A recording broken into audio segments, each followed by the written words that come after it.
It's time for the Brown Sports Bag on WCLU, the official local sports show here in Glasgow and Barren County. And now, alongside John Butler, here is your host, James Brown.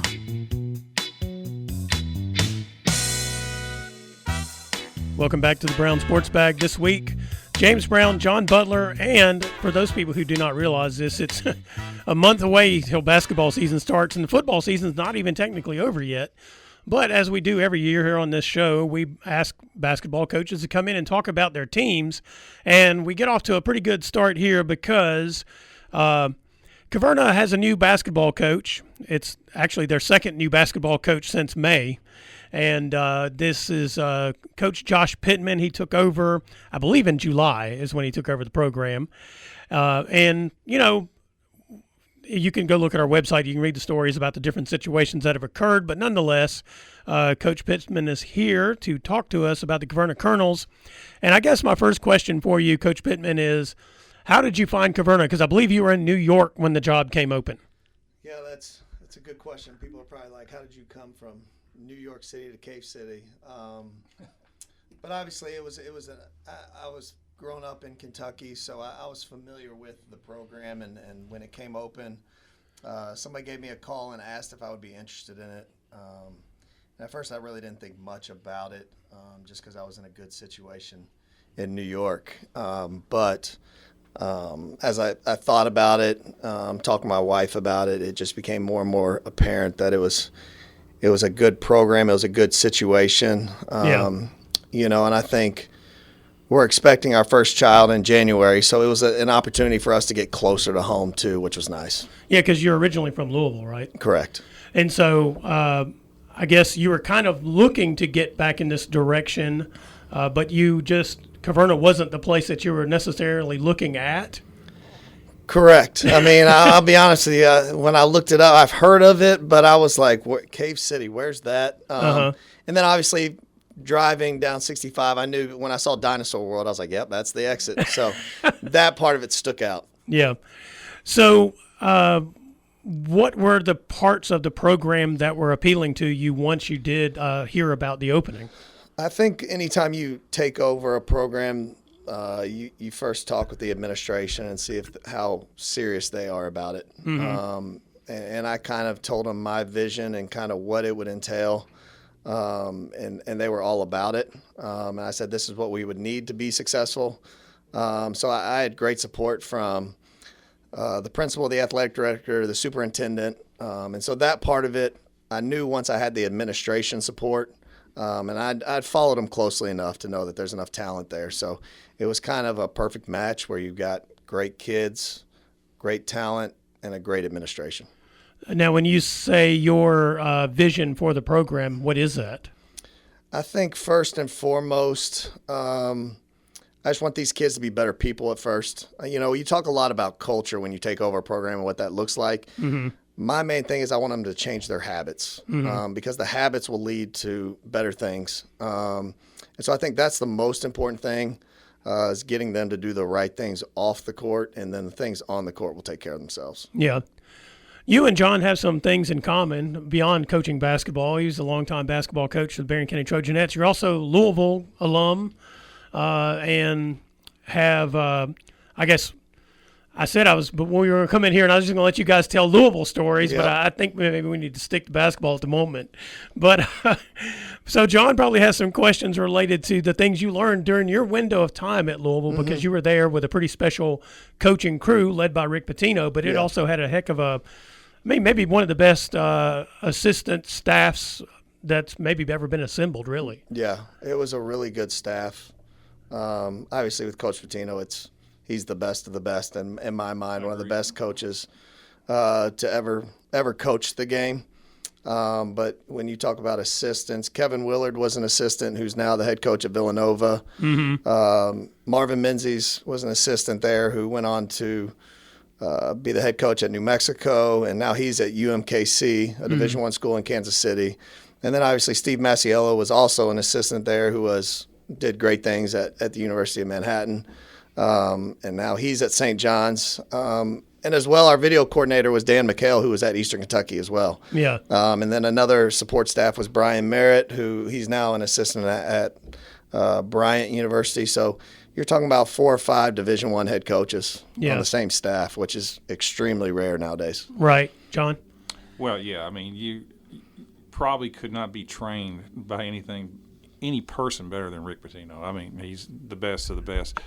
I guess one of the questions I would ask is, obviously you're not going to have the practice time or maybe at college as you're going to do in high school or whatever. And so you're going to have to develop that from college to high school. What kind of traits can you kind of pass down coaching-wise from the college level to the high school level?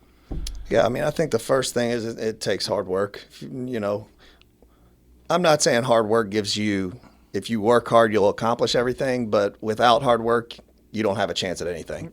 And so getting those guys to buy in, to work extremely hard. Obviously, we don't have the bodies right now to do a Louisville-type practice or a St. John's-type practice to where we're going 2.5 hours at a time. We can only go an hour and a half. Hour 45 because of numbers and their bodies. I need to make sure their bodies are fresh come season. So but I think instilling that hard work, that discipline on and off the court are probably the 2 most important things we're trying to instill right now. And I'm sure skill development as well too.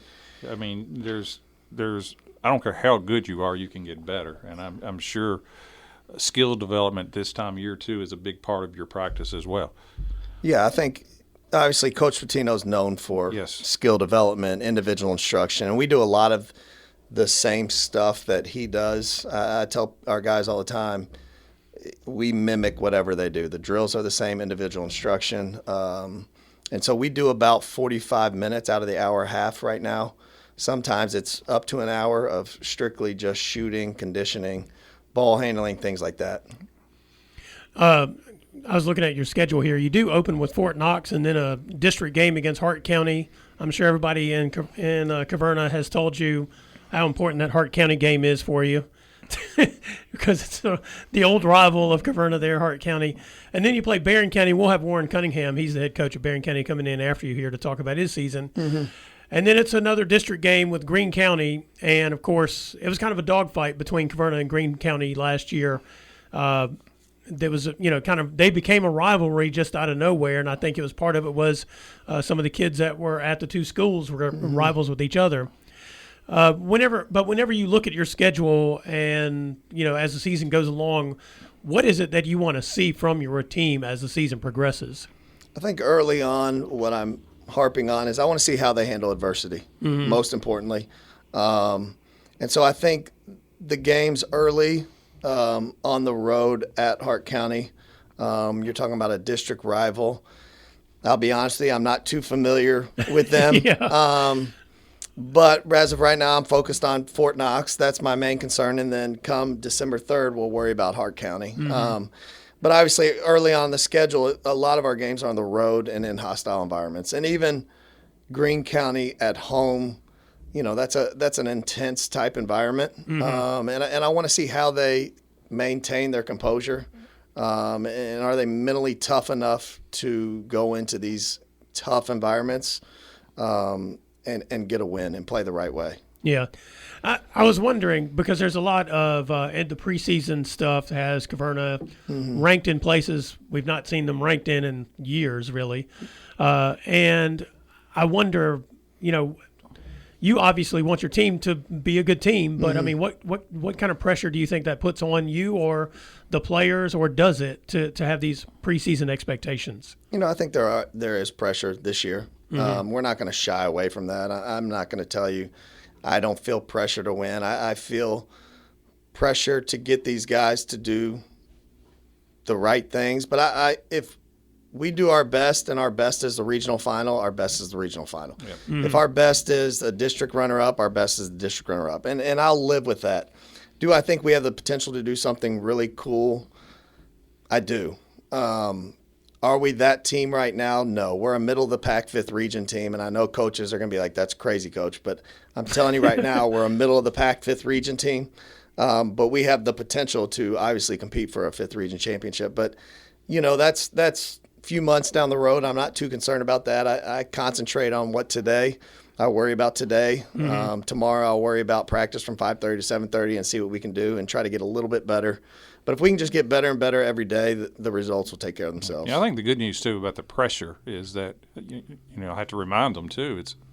It's not like they didn't win the region last year. Got to the semifinals, so it should be a motivational thing too. It's not like they're defending state champions with everybody back in pressure, even 5th region champions. So there should be a lot of motivation there as well. But I think you hit it on right, and that was always what I thought too. The goal is to be the best team that you can be at the end of the year. Yeah. And if that's a region champion, so be it. But it may be semifinals. You can't control who you play against sometimes. But the schedule, a couple of things that jump out at me. The Marshall County tournament over Christmas is always a big tournament. They got teams from all across the. One from Chicago, I think you're playing, and Wesley Christian from somewhere. I don't know anything about them, but the Marshall County tournament is generally a really good tournament. I know you got St. X on your tournament. St. X was number 1 in the state for last year for almost the entire year. Yeah. And the guy at St. X does a really good job too. So you can just kind of tell by how the schedule is starting to put together. Fairdale and teams like that, Cal out of Louisville, that you probably expect you want to challenge your team because you've got some good teams on there. Yeah, and I think it's good for our guys. I mean, people are like, why are you going to St. X when you play the Metcalfe County on the 19th, then you're playing St. X on the 20th?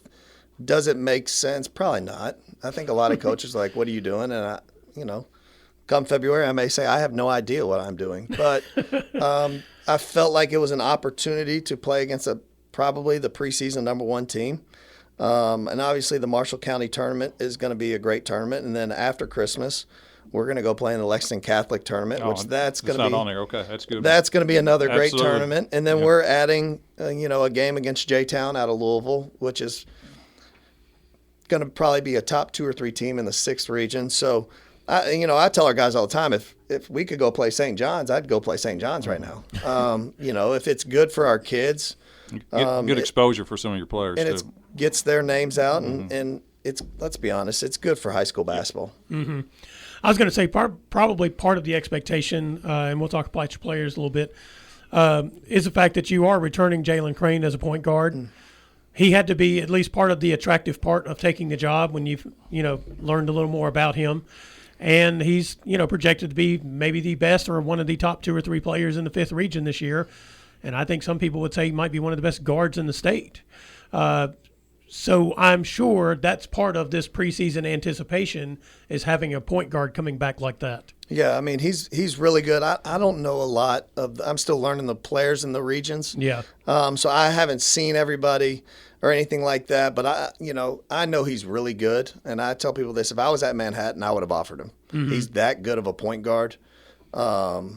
He's tough. He can create a shot and create for other people, too. He right? makes everybody around him better. The thing I'm hard on Jalen is I want to see him become a better vocal leader. And that's not his personality right now because he's a quiet type kid. Mm-hmm. But if we can get him to be more vocal, talking on the court, it's going to help him tremendously. But, yeah, he's tough. He's really good. There's a lot of times where guys are like, Coach, I was playing good defense. I'm like, yeah, I know, but he hit a tough shot and live with it, Yep. And he's just that type of player. You can do all the things right defensively, you still get scored on. Yeah. Tell us about some of your other guys because, you do have Cortavian Maxey. He's another one coming back that's been out at practice because he didn't play football this year. And then 2 kids we don't really know much about, Jason Graves and Gavin Lightning, are 2 kids who have ties to Caverna, family ties, but were not there last year. Yeah, and Cortavian's been phenomenal for me this year. I think he's going to play – he's kind of our Swiss Army knife because he does so many things well. He can rebound out of the guard spot. And I told him today in practice, you guys want to be seen by colleges. College coaches love big guards that can rebound. Mm-hmm. And he's that. He's tough. His shot's getting better. Mentally, he's getting better, which is the thing that I'm most proud about. I try to push him every day to see if he's going to cave, and he's getting mentally stronger. Yeah. And he's going to have a big year for us. He's really good. Jason Graves, he's a 6'8" foreman that can stretch the floor. He shoots it really well. I mean, there's shooting drills where I'm like, he's the best shooter on the team. He has a really nice stroke. And it looks good. He's physical. He can go block shots. You know, he does a lot of things well. Gavin Lightning, 6'5" guy that can kind of do it all. We can play him at the 5 through the 2. You know, I mean, he can do everything. He can switch out on pick and rolls. So he's very long and athletic. And then obviously you got the football guys who aren't out there yet. Yeah. You had the Martin twins, and it could get interesting. So there's a bunch of different lineups that I can throw out there. Yeah. And from a coaching perspective, it's fun. Yeah. Because, you know, I've got so many weapons. And I've told them that's the best part about this team is Jalen may score 8 one night and somebody may score 25. The next person may score 8. We've got 5 or 6 guys that I think could score probably 20 a night. Yeah. What are, like, the most important things when you walked in the door you told the players, like when you met with them, that they needed to know about you and about what your anticipation or expectations would be? Yeah, I mean, I told them there's a standard here. It's probably going to be one of the hardest things they've ever done in their lives, playing for me, because the standard's the standard, and if you don't meet the standard, you're not going to play for me. And I told them that regardless of what it was, we're going to show up on time. We're going to do the right things on and off the court, and if you can't do that, then I told him, I said, I have no problem telling you guys that this probably isn't the place for you, and if you want to leave, so be it. But I think a lot of them, because of my background, it was easier for me to transition to that role because they trusted me, just because of the college experience. And so from that perspective, it was great because they've been bought in from the start. Yeah. So it's been an easy transition, to be honest with you. Yeah. John, you got any more questions for him? No, I just wish you the best of luck and everything. Like I started at Caverna and so forth, and I know you're in a challenging district. LaRue has tended to be really good in the last so many years, and I'm from Green, and I know that they're going to be pretty loaded as well. And it's a good region, the 5th region. It's a good region, but it's I think you got the horses. And you can't win the Derby with a mule, so you got to have the thoroughbreds to do it. And I think you got some. I think you got some thoroughbreds, and I wish you all the best. I appreciate it. All right. Anything else you want folks to know? Nope. You have a couple of scrimmages, right? When are those? We do. We scrimmage on the 18th against South Warren, and then we're actually at the 22nd. We're at Taylor County. We actually scrimmage Fairdale. It kind of worked out that way that we scrimmage Fairdale, which we actually play Fairdale in the regular season. So, I don't know how much we'll play our guys, but we want to get them somewhat familiar with the system just because, we only have 7 or 8 right now. So once football comes around, but I think we'll be playing our best basketball. We may take some early losses, which I'm fine with. I've never panicked about that, but hopefully we're playing our best basketball last week of February, early March. All right. Sounds good. Well, thank you, Coach Josh Pittman, for joining us to talk about the Caverna Colonels here on the Brown Sports Bag, presented by McDonald's of Glasgow. We'll be right back.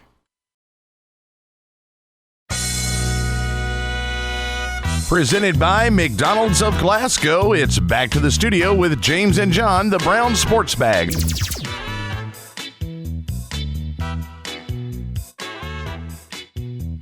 Welcome back to the Brown Sports Bag. James Brown, John Butler, presented by McDonald's of Glasgow. We'll have Warren Cunningham here in a little bit to talk about the Barren County Trojans. But before we get to that, let's talk about some high school football because the regular season is over. And we'll start with the Glasgow Scotties because John, you said it, they needed a tough game, and boy, did they get one at Franklin Simpson, and they figured out a way to win the game, basically. Yeah, you could not ask for a better game. No. Down 14-0 with about 7 minutes to go in the game. Yes. and to come back, just a remarkable comeback. So to have to play 4 quarters and then 2 extra, right? To come from behind to win you couldn't script it better for what this team needed right there. Yeah. And they preserved their 10-0 record. Plus, they probably learned some valuable lessons and so forth. And Franklin Simpson did a great job of keeping the ball away from them. And when Franklin Simpson scored on run to go up 14-0, it appeared that the game was practically over. It's hard to come back 14-0 with like 6.5 minutes to go. Yeah, when you haven't stopped the other team from running the ball. And then Franklin did something that I don't understand why they did it, but they kicked the ball off long to Bradley, who ran it all the way back for a touchdown. Yet it was called back for a holding. Right. But it almost like it woke Glasgow up. Yeah. And they scored like 2 plays later and made it 14-7, and then stopped Franklin on a 3-and-out, one of their few 3-and-outs of the game, and got it back, and then ran right back down there and scored again, 14-14, and went into overtime. And just, I mean, you got to give the quarterback a lot of credit. Hudson Gum, he was, if you just look at his stats, 14 of 17, 246, 4 touchdowns. Yeah. Pretty impressive. And Jalen Bradley, another big time performance. His touchdown catches were long too. He had 8 for 126 and 3 touchdowns. And I can't emphasize what a big game, because I've been on this train for a while. They've had so many blowouts. I didn't think it was helpful to this team. Yeah. And there were a couple of those games where they did not play well in the first quarter, but they were just so much better than the team they were playing. It didn't really matter. It didn't matter. That's correct. And they made some mistakes in the first quarter of this game, and it looked like they weren't going to be able to recover from them. Right. But, the overtime, and Glasgow scores first. And then Franklin scores on a 4th down play too. Yeah, which was kind of a miracle play. 4th down, the quarterback scrambled forever and made an incredible throw to the end zone. It tied, and then Glasgow did a good job on the second overtime of stopping Franklin, and give Franklin credit. They made a 37-yard field goal. But Glasgow iced it on a touchdown pass. I think it was Jarrett Martin for the win, and just a big game. I had to give Landon Martin a lot of credit too. He had 15 tackles. Yeah. It sets them up, for a game against Webster County that, to be honest with you, I mean, I don't think they're going to have a lot of trouble with. Webster's 2-8. Yeah. Glasgow's hosting that. I don't see that as being a big problem for Glasgow, but congratulations, first of all, on the season for those guys. Go 10-0. It's hard to beat that. Yeah. It's the first time they've been 10-0 since 2011 when they went on and played in the state championship game. This season has some, they were 2A, they're 3A this time, but it also has some commonalities because, if they beat Webster County, they would host Union County probably. I think Union hosts LaRue on Friday night, although LaRue had a surprising win over Taylor County, so maybe LaRue has figured something out. I don't know, but so it'd be likely they'd host Union County, and then with the RPI determining what the regional matchup is, they would be on the road to Murray more than likely if they got to that regional final, which is where they went in 2011 whenever they were playing and went on their track to this state final. So, it's kind of an interesting season in that regard There's as some well. parallels. Yeah, some parallels. Yep. And then the Barren County Trojans, they just manhandled Allen County. It was an amazing game to watch, to be honest with you. It was over quickly. Yeah, it was. Yeah, and of course Allen, say the disappointing year is an understatement. Yeah. They ended up 0-10. Yeah. Though they've been more competitive than they were Friday. It was. That game was a disaster because Jackson Bird intercepted a pass, returned it for a touchdown. Barren scored every way that you could did. score. They scored on interception returns, punt returns, rushing touchdowns, passing touchdowns. They scored every way imaginable, and to even their record at 5-5. So, and for the most part, they came out of it fairly healthy, as far as I know, as well. So, good win for Barren. They did what they needed to, got out of there healthy, and that sets them up this Friday to go to Apollo. Yeah, and I will tell you this: I was looking at Apollo a little bit, and I don't think it's outside the realm they can go and win that game. Well, I don't think they thought they could. Very many people gave them a lot of chance against Henderson County last year. And there are some similarities between the two. Now, Apollo's good. They've same record. I think they're 5-5. Yes. But they've had some. They lost to Owensboro Catholic 28-21. Owensboro Catholic's one of the top 10 teams in the state. They're 9-1. They lost to Owensboro, who's got a good team. They beat Madisonville North Hopkins 49-40, and Madisonville North Hopkins beat Paducah Tillman. Right. One of the broke a 50-game winning streak from Paducah. So they do have some talent, and they got a really good quarterback, this Maxwell Johnson, thrown for 23 touchdowns. But it's not out of the Will Apollo be a favorite? They'll be a favorite. Oh, yeah. But it's not an overwhelming favorite. Barron's got a legitimate shot,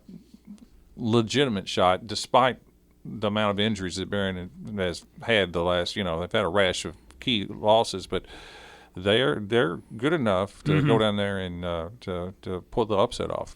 I will say this. You mentioned not kicking to Jalen Bradley. If I'm Barren, I don't kick to their Owensboro Apollo's number one either.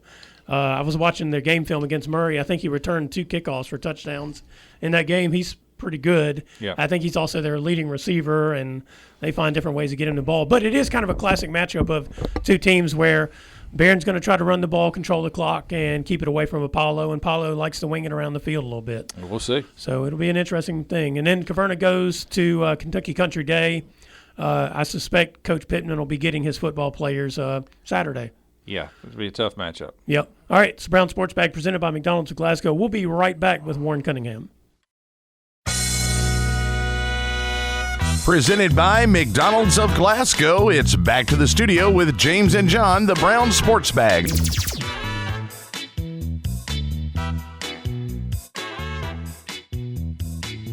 Welcome back to the Brown Sports Bag. James Brown, John Butler, presented by McDonald's of Glasgow, and Warren Cunningham. It's for those who do not know, it's a month until basketball season starts, Warren, as amazing as that is.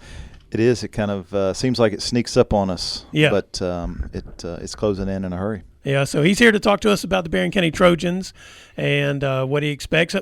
Like a lot of the boys basketball coaches at the moment, they've got a few guys who are still on the football field and kind of hope they stay there a little while at least before, you get them in there. But for you, I think you probably have quite a few of them who are in the gym with you who didn't play football this year. Yeah, we have several there right now. We have about 16. I think we have 16 guys there right now that are healthy, that are practicing. So it's a good number to practice with.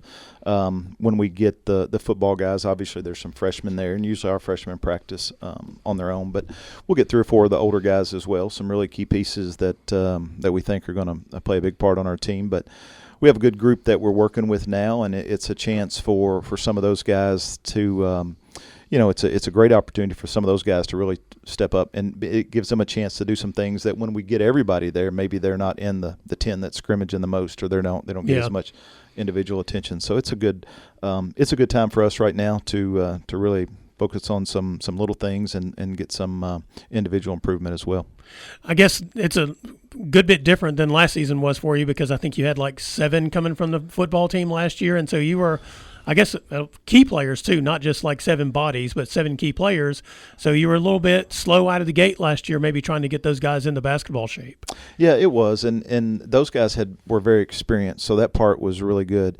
It takes some while to get the feel and to get not only to get in shape, but also, those guys last year were beaten, banged up from 14, 15 weeks of football, including scrimmages. That really takes a toll, especially guys like Tate Spillman that were getting hit, most plays. So, I think looking back, if we get into something like that again, then I think as a coach I'll handle that differently, just because it's the first time that I had handled that, and so I think that maybe I'll handle that a little bit different with some guys. But if we get into that, then we'll cross that bridge when we get there. But I do think we have a good group that is at practice now, and a couple of our 2 most experienced guys, probably 3 most experienced guys, are there with us now in terms of Cade Hardy and Gavin Nunn and Ben Blackburn. So that's been good. Yeah, John. Yeah, I was going to say, you lost your 2 of your 3, and you kind of started 3 guards last year, right, with Tate Spillman and Bray Bewley and Cade Hardy, and so you lost 2 of those guards. But it is nice to have Cade back. He's almost like a 3-year starter for you, and I thought Blackburn played really well at times for you last year too. And he kind of swings from that guard to small forward and so forth. And then Gavin Nunn got a lot of valuable minutes too, and he's got. I really like his hands and so forth. He can really score inside and so forth. So just those three is a pretty good nucleus, plus some of the other new kids that you have coming back. Yeah, Cade and Gavin have played significant minutes last year, and Cade has for 2 years. So, and you're exactly right about Gavin Nunn. I tell people a lot of times, one of his best traits other than his size is his hands. He has great hands. Sometimes people that don't really look at the game like that, they look at me like I'm kind of funny. But that is true. He has great hands, and the key with those two guys is we just need them to be more consistent, both of them. And I know that they can. I think that they will, but they've both had flashes where they have been really, really good. You look back at some games last year where Gavin just single-handedly kind of carried us in stretches, and the same thing with Cade. Cade was great in the first round of the regional tournament against Warren Central, and Gavin was too. Then they have some other games where they struggle a little bit, and we just need them to be more consistent. And I think we've got some other. You mentioned Ben. Ben gave us some great minutes last year, and obviously he's going to play a bigger role on our team. And a guy that works really hard and does a lot of different things that sometimes don't always show up on the stat sheet, but he's going to play a big role for our team. And then you mentioned the guards, and we've got 2 sophomore guards I think have a chance to be really good. And it's just going to take them a little bit of time. Maddox Griggs a little bit more of a point guard, and we certainly need somebody to fill that spot. And then Weston Shelton's another guy that can just he can really score it. And you kind of went through that a few years ago when you threw out Bewley and Tate. Yeah, they both started as sophomores, right. And we just kind of threw them to the wolves there early, and they adapted quickly. But I think both of those guys have a chance to be really good players for us, and they're both going to be a big part of what we do this season. And the biggest thing with all 3 of those guys, with those 2 plus Cade, is just consistently handling the ball. And obviously we see pressure. Teams in our region, teams in our district, and a lot of teams on our schedule will pressure. So how well we can handle that, and as Coach knows, you don't just want to handle it; you want to be able to score. Your best teams will score against teams' pressure. So how well we can do that will be a big impact on how good we can be. Well, I was going to say last year, part of the issue last year of starting slow was not that you just had those football players, but the football team played so late too last year. I mean, they went deep into the playoffs. Yeah, and, that's and, right. and then when they came back, your early schedule was just loaded with top 15 teams that really got after you and so forth. However, I did think it made you better by the end of the year.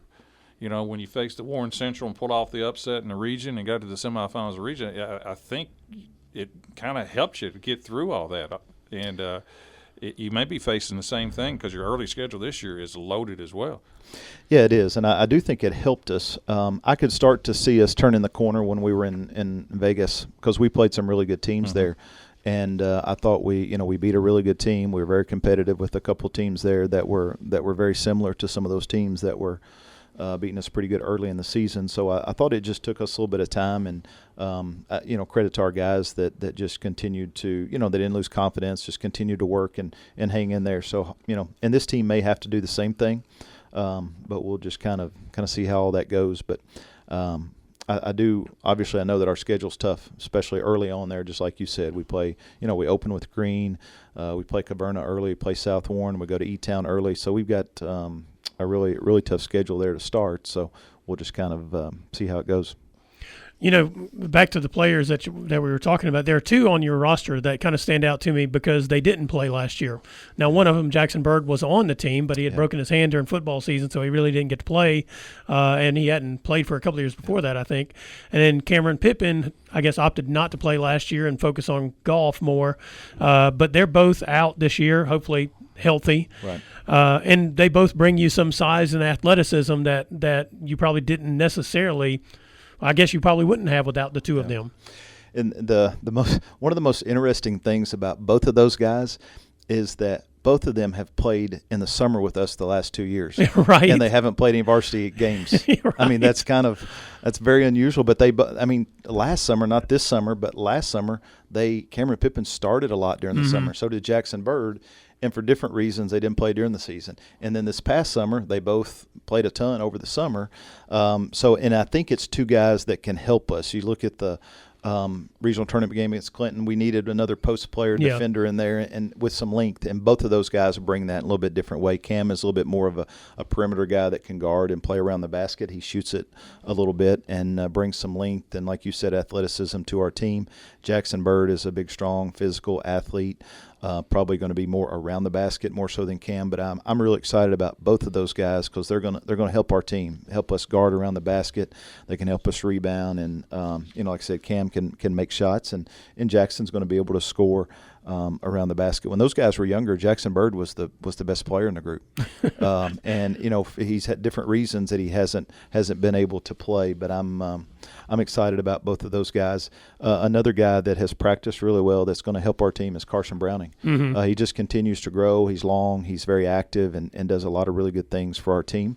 And he's gonna give us a lift and help our team as well. Yeah. Now back to your schedule. You kind of start off, including the scrimmage here that I think's on this list with LaRue County. Mm-hmm. You're a tour of the 18th district, which two of those teams that are in the regular season games, Greene County and Caverna, are, I think, both in the top 15 in the state preseason. One poll I saw was they were both in the top 10. Yeah, maybe so. Yeah. So I mean, no rest for the wicked out of the gate there whatsoever, huh? You're not going to Vegas this year, but what is your Christmas time schedule looking like? We're going to Logan County. Okay. Very similar to Las Vegas. Yeah, I mean, they call it Las Vegas, right? But we're going over to Logan right after Christmas and playing a 8-team tournament over there. It's the 26th, 27th, and 28th. That's the only tournament we're in. We're hosting our Classic on December 13th, I think it is, where we have 4 games there at the Don Franklin Classic at our place that day. So, but we're not playing. I'm kind of taking a page out of Coach Butler's book. I'm only playing in one Christmas tournament. He always used to play in one. I always played in 2. And I think it's one of those things as you get a little bit older, you do that. But other things to do, huh? Well, there are, and it's also okay to have a little. And we have some regular season games in there. And sometimes it's based on when Christmas is and the calendar. And this year it was more one of those things. We had so many games that we were committed to returning a game or vice versa or something like that, where we just didn't have enough room in there. We're playing a couple Classics, but we just didn't have enough room in there for the originally the Ohio County game was scheduled over Christmas break at the beginning of it right before Christmas, but we've had to move it until later on in the year because of a conflict that they had. So how do you think the district shapes up this year? Well, when you look at who you always at this time of year always look at who returns the most, and I think you look at Glasgow and Allen both returning. Really, Glasgow returns 2 really key pieces in Martin and Bradley, and they've got some good young players to go with those 2 guys. And then you look at Allen with Pettigo returning, Turner returning, and they've got some good young players as well. So I think you look at those 2 teams and say, well, they return the most of the teams that. Of the 4 schools. Warren East probably took the biggest hit with graduation, but I mean, those guys down there work hard. Coach Binge works hard, and they'll be very competitive. You guys know our district, regardless if there's a difference in talent, those games always end up being a battle. And whether it's in December when you start playing them or February in the district tournament, those games end up as a battle. And whether, like I said, regardless of how big if there is a difference in talent, that those things always seem to be neutralized and when you get into those district games. Right, John. And I assume it's you got a couple of scrimmages as well. We do. Yeah, we got one coming up next Saturday. We go to Grayson County with scrimmage Trinity Whitesville. Okay. So we're going. They're hosting a jamboree, so we're going over there. Varsity and JV on the 15th, and then the Tuesday right before Thanksgiving, we go to LaRue County. So we don't have a home scrimmage this year, but we got 2 scrimmages coming up, and it's always good. We've been practicing. I think today was our 14th practice, and you get into it after a few weeks, and it's good to play against somebody else. It's good to it shows you more than sometimes practices right now. You can work on things, but man, until you put them to use in a game, you don't know how well you are if you're good at it or not. And it just really shows you a lot about where you're at and things you need to work on. So I know our guys are looking for it too, but we're looking forward to a scrimmage here in a couple weeks. The last couple of years, you've had some different philosophies than traditionally you had. You kind of had more an open offense a couple of years ago, and I guess last year you were probably – I mean, John mentioned the 3 guards, but, I mean, you were very guard-heavy even though you had a couple of inside players. How do you think this team shapes up in terms of what you guys want to try to do? Sometimes it's hard to tell all that until you get all the pieces there together, which we haven't had. Because, we mentioned Katavian off air a few minutes ago, Katavian Fryer that's going to play as well. And I've never seen him play. I've seen him shoot around a little bit in the gym during PE, but I've never seen him play.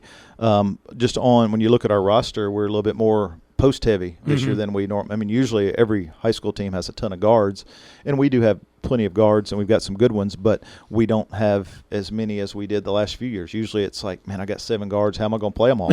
and that's not the case with this team. It's more, I've got 5 big post players. How are we going to play those guys? So, we've thought of, we think about different things, whether it's maybe, well, if we're playing multiple post guys together, can we guard? Or how do we guard? Maybe have to play more zone. Yeah. So that's something that we've thrown around ideas of and started to work on a little bit. Right? We better. Yeah, that's right. You better rebound, and you also better protect the basket. Yeah. You ought to be good at guarding around the basket. So those are some things that you don't. Some of that you don't really know until you get into the season and you kind of see how the pieces fit together. But then you think, well, hey, we've got 3 good guards, and if we got 3 post players in, and one of those guys got to be out. So, it just kind of, those things usually take a little bit of time to work themselves out. But it just seems the last 2 or 3 years it's been a little bit different because we've never had our group together until a week before the season or 2 weeks before the season. Last year we were getting ready to play, and Joshua Decker had practiced with Tate and Brave 3 times. Right. I mean, and it's not really – it makes it tough when you do that, at least in terms of how you start the season. But those things those things work themselves out. Sometimes it just takes a little while. Yep. All right. Well, Coach Cunningham, thank you for joining us and talking about the Barren County Trojans here on the Brown Sports Bag. Yes, sir. Thank you guys for having me. Yes, sir. This is James Brown, John Butler, presented by McDonald's Glasgow. We'll be right back. Presented by McDonald's of Glasgow, it's back to the studio with James and John, the Brown Sports Bag.